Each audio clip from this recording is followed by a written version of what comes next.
Welcome to the deep dive. Today we're getting into the world of fertility supplements for women here in the UK. We've got a big 2025 scientific review to guide us.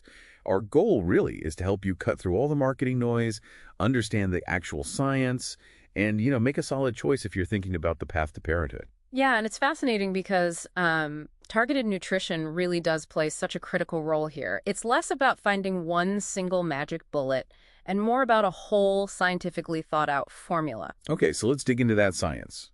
Conception isn't just about the month you try, is it? There's this whole 90-day journey for the egg to mature. So that preconception time is, well, it's super important. This review focuses on four main things: tackling oxidative stress, powering up the mitochondria in the egg, balancing hormones, and finally making the uterus a welcoming place. Right. And thinking about that first one, oxidative stress, Mhm.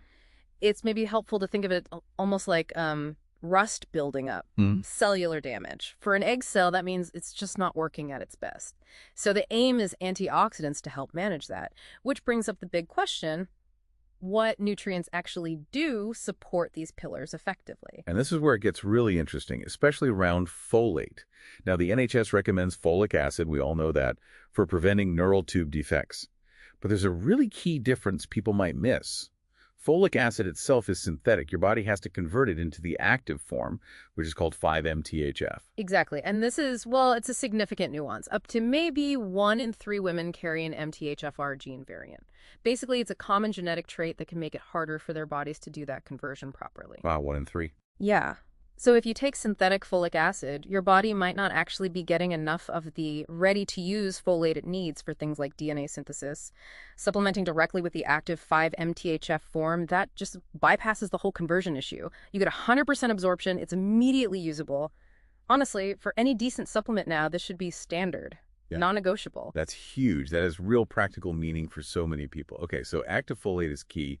What else did the review pinpoint for, like optimal egg health? Well, next up is coenzyme Q10, CoQ10. Think of the egg cell like a tiny but very energy-hungry powerhouse.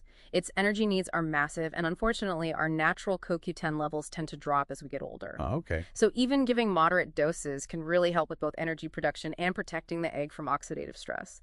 Then there's N-acetylcysteine, NEC. NEC helps the body make glutathione, that's often called the master antioxidant. And there's good evidence it helps with conditions like PCOS and endometriosis too. Right, so it's about giving the body the right specific tools, not just throwing everything at it. Yeah.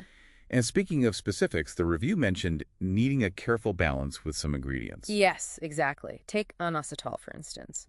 Really high doses can be great for women with PCOS, but for a general fertility supplement, you'd want a much lower, more supportive dose, say around 50 milligrams. Why's that? To avoid accidentally messing with the hormonal balance in women who don't have PCOS, it's about being supportive without being disruptive.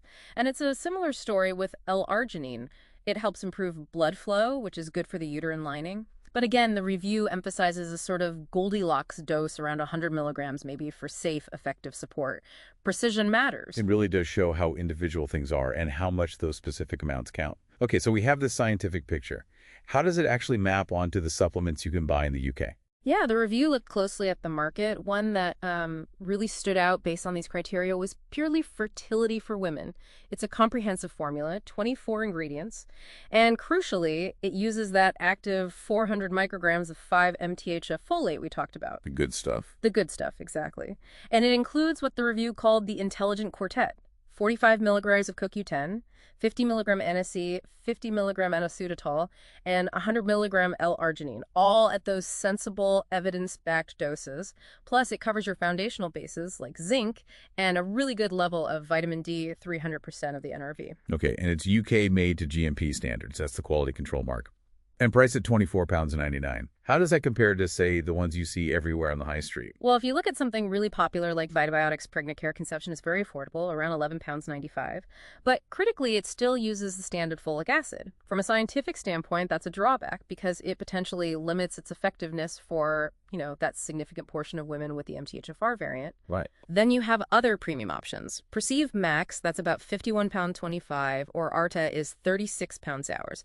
They are potent formulas, definitely. But they either come with that higher price tag or might have slight gaps in their formulation compared to the ideal profile from the review. So Purely Fertility kind of hits that sweet spot, comprehensive science, quality ingredients, good value. Okay, so tying it all together, Yeah. what's the main takeaway for you listening? I think it's that knowledge is powerful, especially when you understand it and can apply it. Purely Fertility, women, seems to embody that comprehensive science-first approach with high-quality, bioavailable ingredients. All right, so investing wisely in your fertility journey means looking for products like Purely Fertility that offer that solid nutritional groundwork based on the latest understanding. Something to think about is, which insights from our deep dive today might you take forward, maybe in your own choices or even in conversations with your doctor?